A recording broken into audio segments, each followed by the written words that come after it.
Are we ready? Okay, yeah, go ahead and start recording, Jack. Possibly, I'm not sure. I guess that's possible. Oh, Jeannie, can you see if he's recording? Because he probably doesn't know the on air. Oh, he is? Okay, go ahead. I didn't get an email version of the agenda. You should have gotten one, I think, the day before yesterday. I'll make sure Laura gets on the list. Okay, Okay, we're on.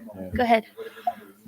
Okay, it looks like we are ready to begin the March 3rd Economic Development and Historical Preservation Committee. And do we have any concerns from the public? Has anybody emailed? I know we have a presentation, but is anybody wants to address from the public? Yeah, I think Roy does, but let me just call out the attendance real fast Sure. for the minute takers. So we have Dennis Brennan, Elena Finnan, Kevin Walsh, Dr. Hayward Horton, Dart Strayer, and audience we have Comptroller Beth Greenwood and rep from the Supervisor's Office, Jean Fody, and Chairman Delarada. Thank you. And we have minutes from February 3rd of 2023. Are there any additions or amendments to those minutes? Do we have a second to approve those? I will second. And is there any opposed to accepting the minutes of February 3rd, 2023? Was there a first? I didn't catch it.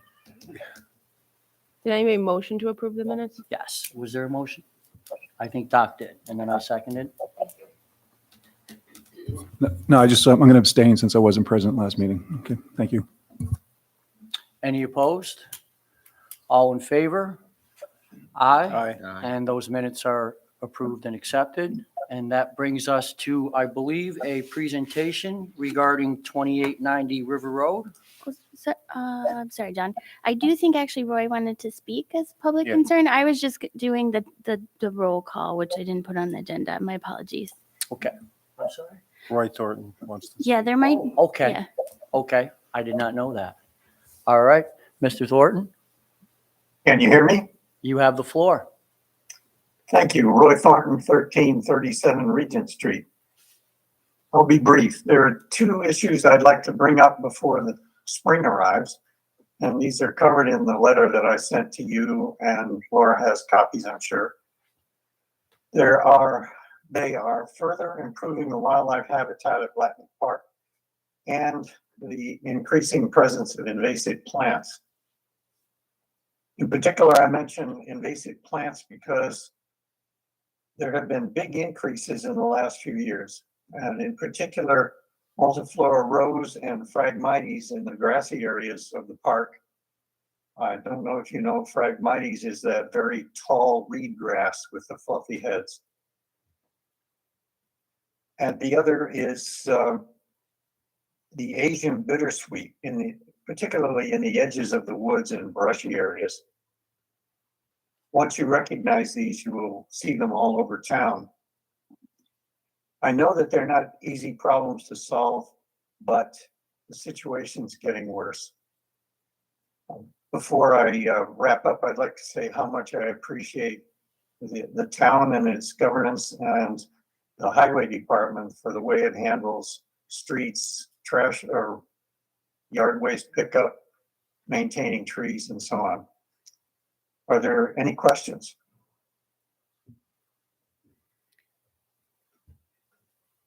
I don't believe so, Mr. Thornton, but thank you for your time and your contributions. You're perfectly welcome.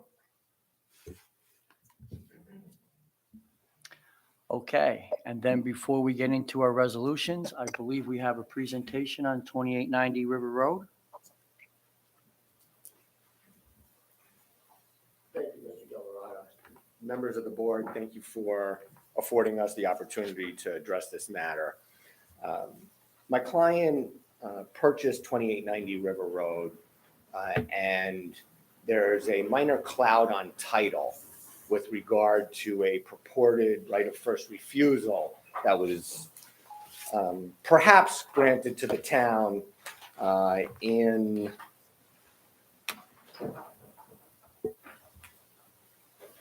looking for the date here. In 1990. I have in front of you a packet of materials. I apologize, I didn't bring enough for everyone. But there's a letter from Steve Ferrer, the attorney who represented the seller with regard to this transaction, who indicates that the right of first refusal actually does not exist and does not grant any rights to the town because of the manner in which the agreement was written, and there are a few other issues associated with that.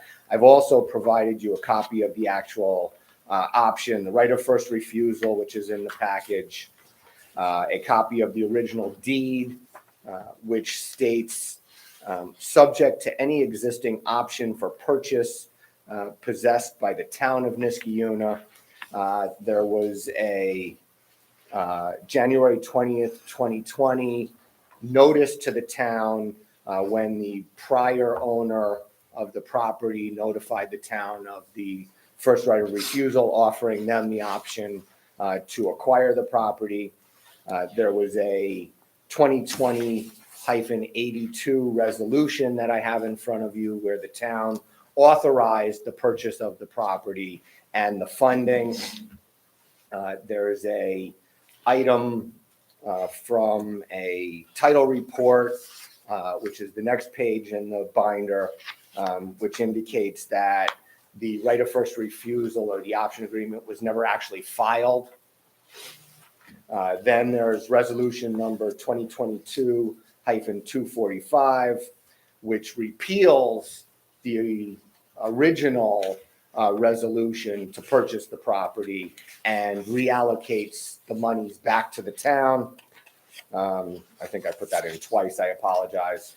Then I've got an article from the New York Law Journal from a couple of attorneys in New York discussing how rights of first refusal are inoperative and when they become extinguished. And then I've got a little memo addressing the salient legal points associated with when rights of first refusal expire. We don't believe that the town actually has a viable right of first refusal anymore with regard to this property. As indicated in the last page in the binder, there's a case, Gilmore versus Jordan, and it's cited in there, which indicates that right of first refusal documents, unless stated otherwise, only pertain to the parties who were parties to the agreement, unless stated otherwise. Here, this option agreement that was granted in the 90s does not inure to the benefit of successors, assigns, or further purchasers. In Tory delivery, the court held that foreclosures extinguish the rights of first refusal. There was a tax foreclosure with regard to this property, and that according to the McPeedy case, in the course of events where the holder of a right of first refusal does not exercise it on the initial transaction, that does not carry over to future transactions. So we're hoping that this committee will recommend to the board that they finally relinquish any potential right or argument with regard to the first right of refusal pertaining to this property. What's at issue here is my client is in the process of developing the plans for establishing a home on the property that he just purchased. And when we go for financing, I know that there's going to be an issue with his lender over this title problem. So we're hoping to prevail upon you folks and the town board to address this and finally resolve the issue. Does anybody have any questions?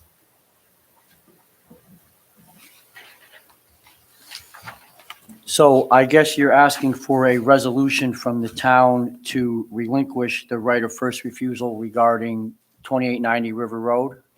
Yes, Mr. Delarada. If any. Oh, if We're not- there we're is- not conceding that the town yes. has such a right, but yes, if we could get that resolved, that would be a great benefit to the creation of the home on the property. And the alternative to that, I'd imagine, would be some type of order to show cause or some type of, I don't know, Well, action in Supreme Court to decide this if there's not an agreement? yes, we're hoping to avoid any litigation. Don't think that that benefits the town or my client. But yes, the legal process would be a assertion before Supreme Court to quiet title on this matter. And I do recognize that you've got at least 2 attorneys on the board. Yes, yes. Well, thank you, Mr. Ginsburg. Okay, thank you for your time, Yes.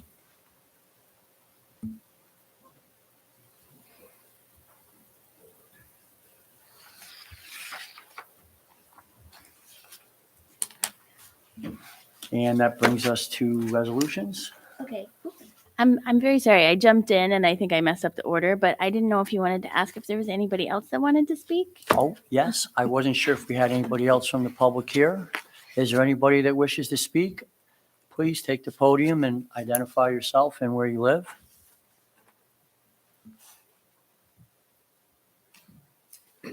My name is Louisa Lombardo, and I live at 1242 Ruffner Road.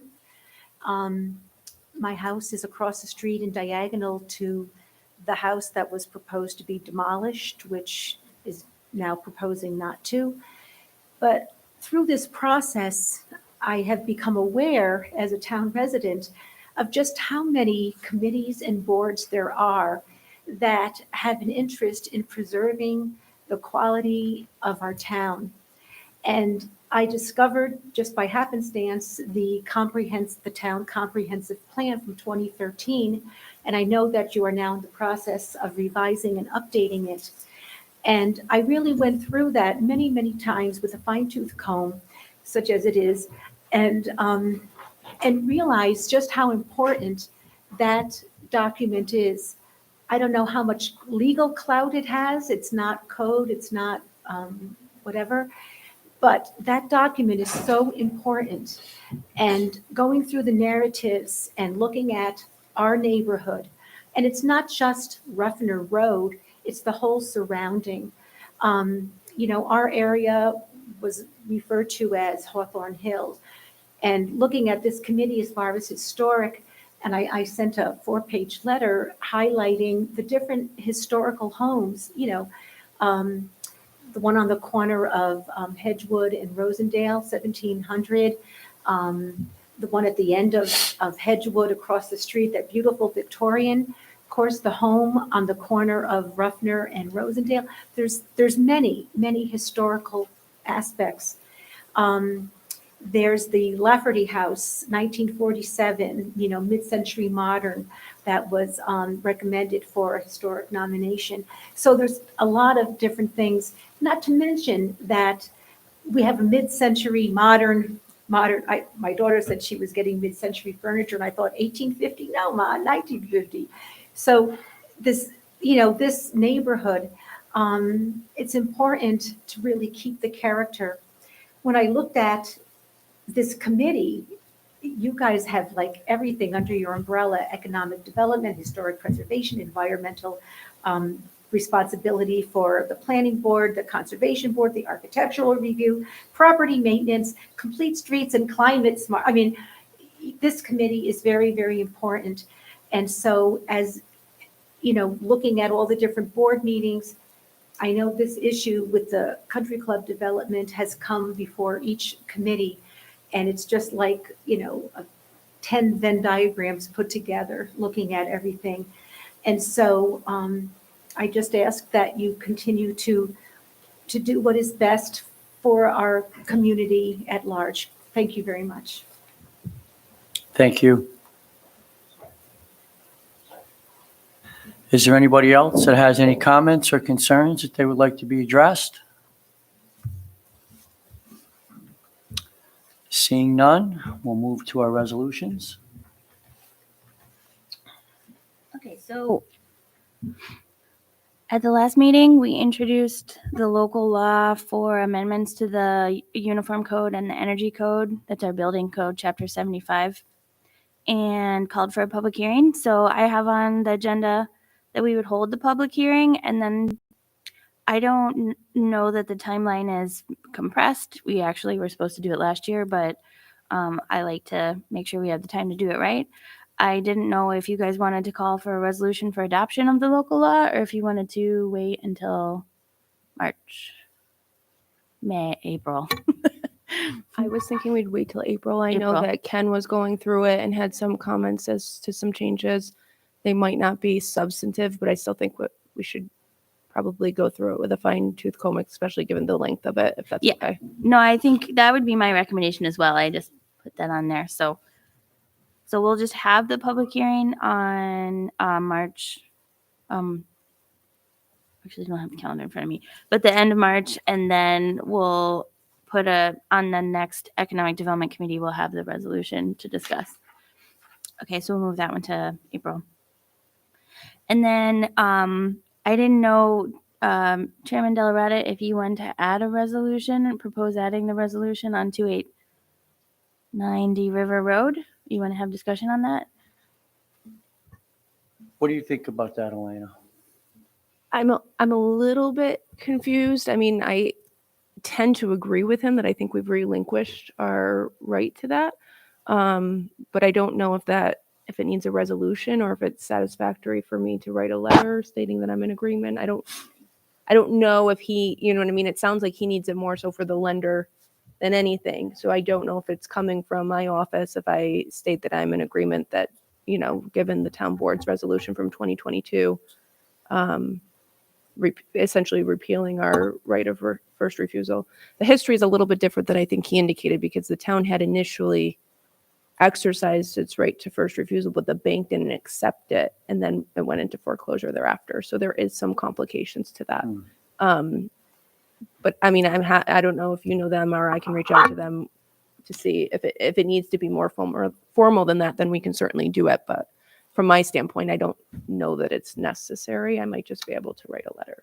That, I believe, is going to be up to the title company when they do the lender, when they refinance the home. And if the title company, I mean, I guess, you know, if they're going to want something directly from the town board or just from the town attorney, that I'm not So maybe sure. we can reach out to them and see what Yeah. they think, and then we can go from there. So it's a tentative. But it does look like that we really don't have a valid right of first refusal on that anymore. I believe that's the case. Okay. All right, very good.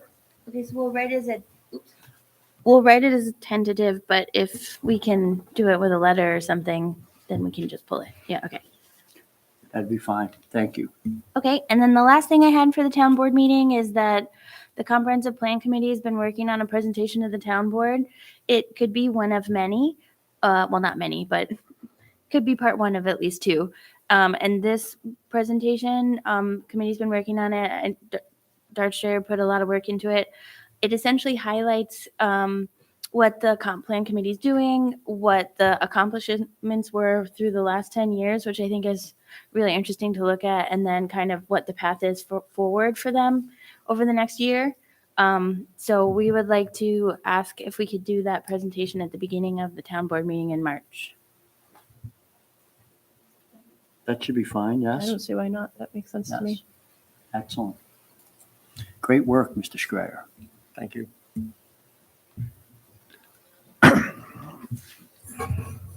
Okay, planning department. So Laura, you're going to pull up Yeah, I'll Mohawk? pull it up. So I'll pause when you get that pulled up, but I'll start out. Just some recent resolutions, approvals from the planning board. 1760 Union Street, I think was general business to a dental office. We approved that. And one that came up fast and we turned around quickly was 2321 Knott Street East. That's the Chase Bank with a brick and mortar bank with a walk-up ATM and ShopRite Plaza. I think that was the Best Cleaners in Bangkok. They had that little, I can't remember what it was, but little restaurant there. So anyway, they're taking over those two storefronts.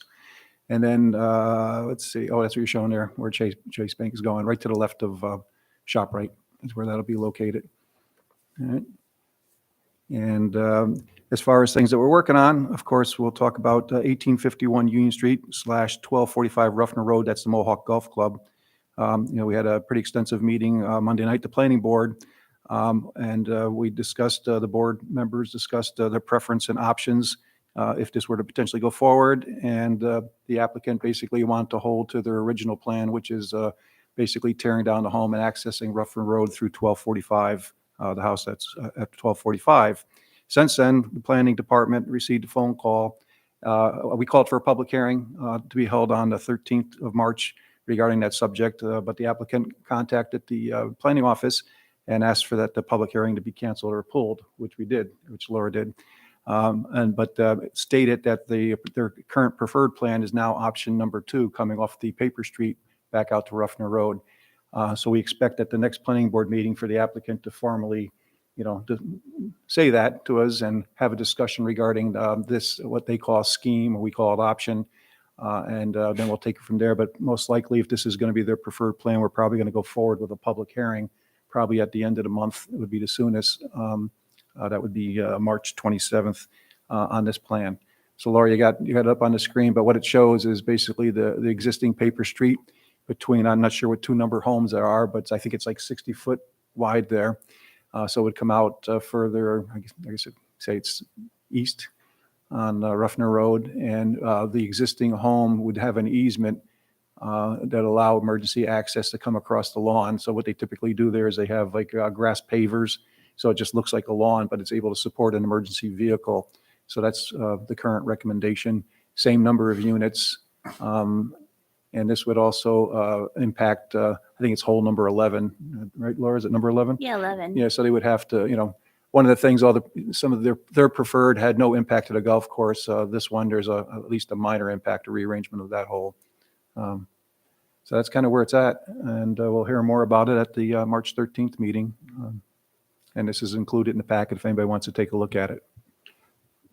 So is that home on Ruffner Road on this design, does it stay there or is it? In this design, the home stays. It stays. There would be an easement coming across the property for the emergency ingress egress, but that's, open for discussion because, they also could have emergency from Row Road also, which shows one of the other options that they presented, and we'll have that discussion on the 13th. Thank you. All right. Other items, 2635 Balltown Road. I believe the Conservation Advisory Council looked at that the other night, right? So we're all set for probably. Genevieve? Yep. Yeah. So we'd be calling for a resolution, and that's for a recreation area. So basically doing some site work there with the hope that someday they have a future exterior building for events that they have at the church there. 3900 State Street, Tequila dealership. They weren't on the agenda last time. We sent them off to look at different options, including the potential for offloading their car haulers on their own site versus the street, which impacts the neighbors and has safety concerns if they do it out on Route 5 there. And so this is new. I haven't seen this yet, and the planning board hasn't gotten it, but we'll be reviewing this at our next meeting. And I believe, Laura, I don't know if, did you get a chance to look at it? Or they actually, can the tractor trailers get through? So I did. The hatch lines actually show that the tractor trailers can drive through, but I reached back out to the applicant because it's not actually showing where the tractor trailers could unload. And they didn't submit options that keep the second house, which I think we asked them to look at. Right. So this may even be an interim between now and planning board. Right. We did hold a public hearing, and I believe at the night of the public hearing, we had no comments. We did have somebody come at the last meeting, one of the neighbors that was concerned about their offloading in her driveway, and other people are utilizing her driveway also. So there's some things that we'll address as part of this review. Next meeting, or not next meeting, March 27th, we're having a public hearing on Antonio Park. That's a 2-lot minor subdivision with a lot line adjustment also. It's a pretty big piece of property, but the applicant, Polsinelli, is only basically recommending 2 homes. So it's minimal impact to the property. When I think at one point in time, there might have been an application looking at possibly 18 units in there, somewhere along those lines. It's very wet, so it would probably be tough to get 18 units in there, but basically looking at 2, I guess you call them executive homes or something on this property. So we'll moving forward with that. Aqueduct Road is the River's Ledge. As you recall, we had quite the large senior building that's going along Aqueduct. They downsized it some time ago to 66 units, I believe, because of wetlands. and they were going to have a underground parking garage. Turns out, based on current prices and just the way construction costs have risen, the applicant can't make it work with doing the underground garage and has come back to us with exterior garages. So the new application is, or the new theme, I guess you call it, is 55 units with 55 enclosed parking spaces, basically garages. We didn't like it at first, but we work pretty well with those guys, and they're going to go back to see what they can do architecturally to make those garages look appealing. Because our code typically for an apartment is one open space and one covered space, and so they're trying to meet our requirements. And plus, it's desirable for having 55 units, having the seniors to be able to park, inside, and it helps with snow removal. There's a lot of benefits. So that's kind of where we stand, and I think they're going to come back to us with some renderings of what the garages are going to look like. 31 East Street, that's Northeast Underlayments. That's the old town, I guess it was an old town highway garage on East Street, currently being used by a concrete contractor for storage. Northeast Underlayments, we thought they needed a use variance. The ZBA disagreed, so we're moving forward with that project, and we called for a tentative resolution. What that would be is a small office and bathroom inside that storage building. It wouldn't be for walk-ups or for customers to come in. It's just strictly to run their business. And we think there would be some improvements to the site, so we call for a resolution there. And Knott Street, the Broken Inn is back in, and we're looking at exterior seating. The applicant now has approval from the landowner, came in front of us with I think it was like 8 picnic tables out there for eating ice cream, but they would be open for the public. Unfortunately, some of the tables are in the town owned right away, so we need to work through how and that would be accomplished. In the meantime, the applicant's going to go forward with 4 picnic tables in the property that they own, and I believe, Laura, you're looking into talking to the county about modifying the current parking, and if we come through that, he'll also stripe and put some planters in, at least on a temporary basis, as we come through the other tables that may end up in the town right away. We'll find out how we can do that with the legal department, right? All right, and that's pretty much it. We got some open items that we're working on, just some things that we're waiting for some applicants out there listed at the bottom, but I won't go through those. Does that configuration, are there any changes that would have to be made constructurally to what we have there now? Yeah, there's a parking that actually faces 90 degrees to the, that would be to the south. So yeah, so that's got to be modified in order to accomplish that. Right now, those cars go this way, 90 degrees. I think there's 3 or 4 parking spaces there, so it's got to be realigned slightly. Looks like this may be a slight improvement in parking and safety, obviously, for people that get ice cream or want to sit down and have something to eat outside. But it helps focus the Crescent Road, the traffic, so it helps delineate the road, which is kind of a no man's land now. If you go down there, it's hard to tell when you pull out where to go. So, this has the potential for making several safety improvements as we go along it. He did say that right now there's a extended curb that sort of protects the 4 parking spaces that face Knott Street over here. And to do this, he would have to remove a bit of curbing.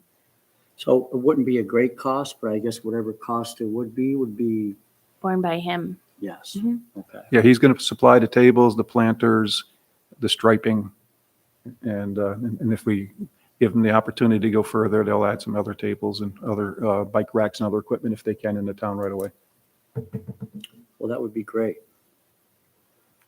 And regarding Rivers Ledge, is that something the Architectural Review Board is involved in? Oh, yeah, yeah, Yes. they are, and once they submit the garages, we'll kick that over to them to take a look at it. I think we'll get there, and I think it'll be a pretty good look, and they do nice work down there, so. Excellent. Thank you, Mr. Walsh.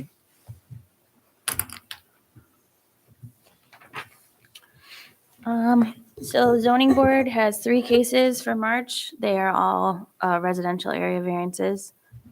For the grants update, Ashok Ramasubramanian, he's on our Conservation Advisory Council, and he's on our Natural Resources Inventory Task Force, identified that the Mohawk River Watersheds Grant actually funds NRIs. We had $2,000 to do 4 parcels a year or 2 ago. We've submitted, I think, 9 to a consultant who does review them, and we're trying to get a quote potentially to submit for a grant to continue to document the town's natural resources and inventory them for protection, which needs to be submitted today. So Ashok was working really hard on it yesterday, and we'll see if we can get that in or not. And then I don't have the final numbers. I'm just putting this on here in case, just to get an FYI for you guys. I got to meet with Beth and Janet and work through this. But I think I mentioned before the critical pedestrian grant, Upper Union Street, it has some cost increases and change orders. So we're looking at trying to swap out materials and things on the crosswalks to try and keep that at least as close to the budget as originally proposed on there.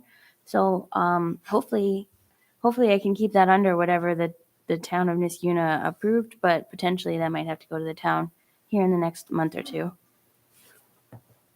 For Complete Streets, my intern has been working through the cost estimates, and he actually completed them, but I just realized now I forgot to attach them. But we do have cost estimates for a lot of the priorities that the Complete Streets identified. And their next meeting is today, and they are going to be working on their 2023 goals and priority letters, finalizing those.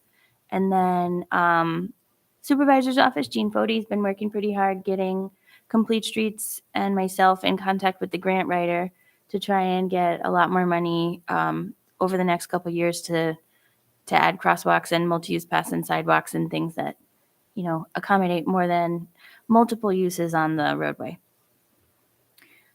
Did anybody have any questions on those? Tree Council, still working on the street tree master plan. I did want to mention I had Arbor Day listed at the 22nd last meeting. It's the 29th. I had that wrong.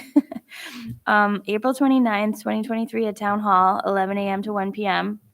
So far, they've secured the Mohawk Hudson Land Conservancy, Prism, Cornell Cooperative, Master Gardener, Schenectady County Soil and Water Conservation District, and National Grid. And those are just like last year at the town hall, we had a bunch of booths. So people would pick up their trees and then they could walk from booth to booth and talk to National Grid about what can I plant under the power lines, or why do you always come down and chop all my trees down, or whatever. And then, Cornell, you can bring your soil to them. They can test it for you, tell you what it needs. We will have the tree seedlings, other giveaways. We're still working on maybe having music. And so that's coming together April 29th. And then also sent to the supervisor, hopefully we can get this out soon, a Spongy Moth email blast. It kind of fades in everybody's memory because it's been now 6-7 months since all our trees were defoliated from the Spongy Moth. But in the spring, that could probably happen again. I think we're getting on the backside of it, but it's quite possible that you're going to see defoliation from the Spongy Moths again. And so this email blast needs to go out early so that people can start thinking about it and being prepared if they want to try and help their trees. Do you want to talk about CAC? Sure. Okay, the Conservation Advisory Council has been reviewing more or less the same projects that the Planning Board has reviewed. A couple comments.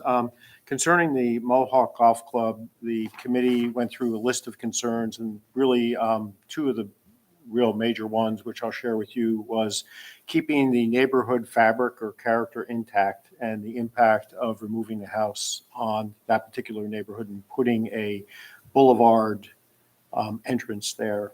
The second or another, I should say, concern is that the Mohawk Golf Club is part of a public-private open space network within the town, and it really provides the bulk of the recreational system in the town. And if you look at the Mohawk Golf Club, it is identified as the largest open space in that category by the plan, and it is, other than perhaps GE and Capel and some of the other spaces.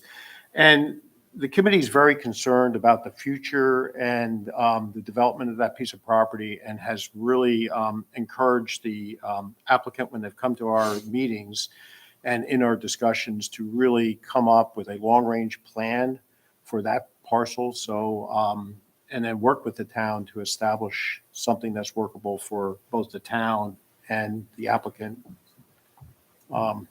in this project and future directions.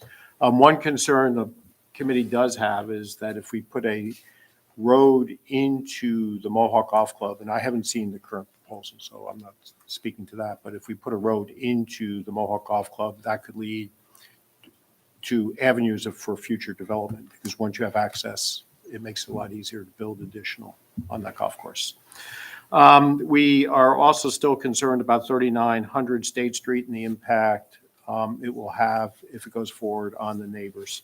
And we are going to look at that again at our next meeting.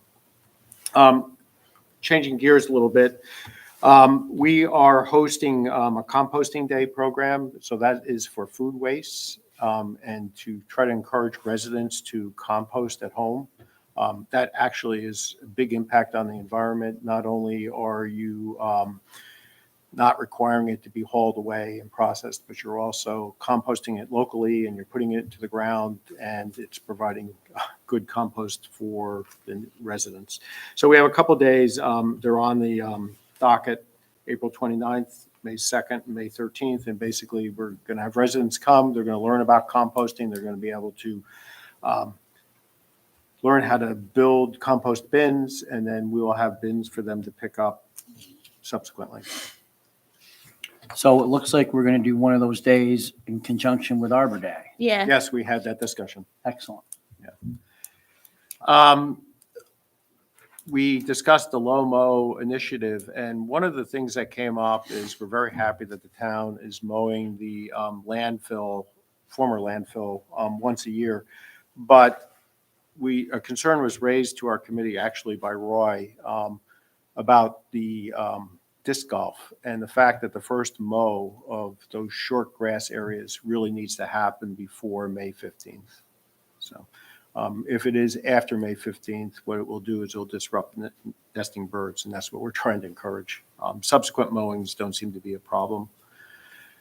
Other things we're looking at is Quiet Niskayuna. That is a initiatives started by some residents where they're trying to encourage people to use electric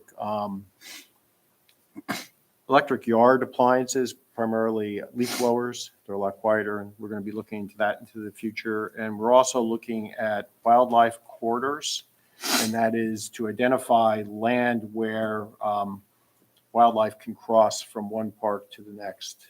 And we've just started looking at that as well. Mr. Schrader, I'm glad that you spoke about the Mohawk Golf Club and the incredible amount of open space that there is there, and really the need for a long-term plan to preserve that open space. And I think that is what the town is trying to do, and what we're trying to do with the neighborhoods around the Mohawk Golf Club. Certainly preserving, is it 160 acres? It's 190. 190 acres right in the middle of town affects many neighborhoods all around it, as well as all the people in the town that use that property. So what we don't want to happen is for that to be developed into residential space years down the road. So we're trying to come up with some type of plan to balance the character of the neighborhood along with keeping that Mohawk Golf Course a actual public-private land so town residents can enjoy it and surrounding neighborhoods can view and enjoy it. And it's very difficult. And my understanding is that the Mohawk Golf Club isn't really coming forward with a long-term plan or wanting to commit to one. And that makes things a little bit more difficult on both sides of the aisle. But hopefully we'll reach some type of conclusion or result that strikes that good balance between the neighborhood and the town. Okay, so that brings us to the Climate Smart Communities Task Force. Yeah, Climate Smart Communities Task Force, not too many updates. Did mention last time the grant is ready to go. So the next step there is just to put an RFP out to have a consultant look at helping us do a greenhouse gas inventory for both the town as a government greenhouse gas inventory of everything that we emit, and then the town-wide, which is more of a estimate of how much our town is greenhouse gas emissions, and then a climate action plan, which would hopefully identify areas where we can reduce our greenhouse gas emissions and so that a consultant usually helps with those things. I think we have $50,000 to work with and just got to put the RFP out there. Architectural Review Board, I think Clark was there. He summarized it for me. I thought it was very thoughtful, had a thoughtful review of the Mohawk Golf Course proposal too. I think a summary of that was in the planning board agenda statement from the last planning board. They've also been still working, finally finished the Eastern Parkway. So across from the Temple Gates of Heaven there, there's kind of a vacant commercial building, which would be built, supposed to be 3 stories, 2 stories residential and first story mix of residential and commercial. I have heard rumblings that they want to do a little bit more commercial in that building, but we don't have any submittal for that yet. But anyway, the Architectural Review Board worked very hard on that. I want to thank them. I think they made that building a lot better. And I appreciate the planning board entrusting that to them. I think they do a good job. The Comprehensive Plan Committee, did you want to talk about that again, Yeah, Dart? just briefly. We've been working on a survey, and I think we are there to circulate around the town to get a pulse of some of the things that we feel would aid us in developing the comprehensive plan. We've been working on a presentation to the town board, and we've been also trying to formulate the basis of the plan and trying to figure out how we're going to work. But in the process, the town has asked us if we would like some consulting services. So we have been working as a committee to define what services we would like. And I think there are definitely a lot of things that we could use. The committee, I think, has a responsibility to develop the plan and synthesize it together and get the town objectives and stuff. But there's a lot of support material that would be helpful, both in best town practices to achieve their goals, help with like utilities and what to move forward. And there's a whole list of stuff. So we're working through that. We have a number of items in our next meeting. We hope to finalize the RFP. And we wanted to thank Beth Greenwood very, very much. Thank you, Beth. She Providing the spelling. She found 3 really helpful RFPs and mashed them all together for us to work with, and has been working with the supervisor on what the budget can be for that. I really appreciate the resident who said that's critical. I highly agree. Comprehensive plans, they do have quite a bit of clout in the review of projects, and so making sure that we get as much public input as possible, that we're collecting as much data as we can to make a usable, workable plan for the next 10 years is really critical. And I really thank Beth Greenwood and the Comprehensive Plan Committee very much for that.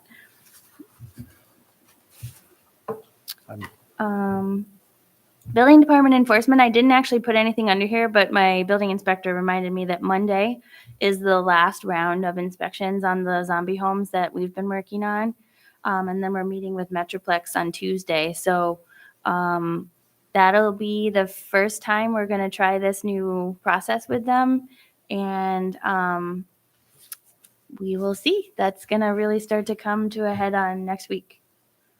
And planning department, very busy, looking forward to our new employee, and very thankful for our intern who's kind of just stepped up to do a ton of work for us.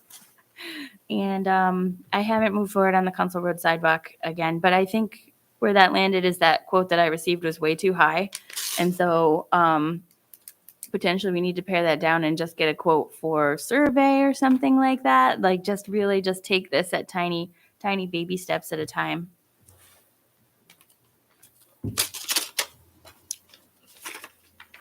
Did you want to go, Dr. Horton? Any updates for Metroplex? Yes, in fact, I actually asked for all of the data on the various projects for Niskayuna. I was asked to defer my report because this month the Metroplex is doing an audit. In fact, we formally aren't meeting. We will have some committee meetings, but the board won't meet this week because they're doing the audit. And once they have that done, they'll present the data to me and I can make a full presentation. So that's my update. Thank you. Elena? And I do not have an update. We're still waiting decisions on a couple of things, but that's it for me. Dennis? Nothing really significant going on. We did get 2 new members. I want to thank, well, the supervisor's not here for getting that email blast out. So we got 2 new members. Resolution passed the last town board meeting. Preservation Commission is moving along, trying to create the standards that we want to use in terms of defining what is a building that deserves to be preserved. We're starting by looking back at the 1985 inventory and getting what information we can get out of those plans. The logo work group is also moving forward. They do plan to make a presentation to the town board tentatively at the agenda meeting on March 14th about where they've come so far. It's still sort of in the early stages of trying to decide exactly what we want to say with a new logo, how a new logo would look, and not to the point of really deciding on any images yet. That's something that sort of will come down the road, but get a better feel for how residents look at the town, what their perspective is about what the town has represented and what it should represent in the future. So at any rate, that's all I've got, unless anybody has any questions. And Dennis, I want to thank you. I know I didn't put it anywhere on the agenda, but you've been working very hard with Jim McKinney on the Lions Park train station, met with Curtis Lumber. Do you just want to talk about that a little? Well, yeah, Jim's doing most of the work. I've been more or less his chauffeur. But yeah, the meeting at Curtis Lumber, they're going to put together a quote. I don't believe he's got it yet. And we did see, matter of fact, I have some documents from AZAC Exteriors. So he's trying to find out, what would be the possibility of using some composite rather than wood. Composite would last longer, but of course it's a whole lot more expensive to put in to start with. But the overall maintenance, the overall cost over time would probably be less. But anyway, it's still at the early stages, but Jim's done a tremendous amount of work. I can't imagine what it would have cost if we didn't have that volunteer work that he. We wouldn't have been able to get it done. No, there's no way. No It's way. amazing. Yeah. And so he's being very thoughtful to every single detail to keep the historic integrity of Lions Park train station there, but make it ADA accessible and potentially use materials right that'll last. So it's very, very thankful to him for his hard work, and you, Dennis, because you're very supporting to him. I think he couldn't do it without you. Thank you. Thank you. And there is one more thing from the public that I just realized. I opened it up and didn't see it before, but we have gotten a letter from Margaret Blechinger of 2410 Parkville Place. And she is very much wanting us to know that many residents are alone, disabled, or elderly, and that it is very important for us to keep the transfer station not only open, but the fees to be the same and for it to be properly staffed. And I just want Mrs. Blinkinger to know that that is certainly our intention. Is there anything further for the good of the order? Seeing none, I'll make a motion to adjourn. I'll second. Any opposed? We are adjourned. Thank you.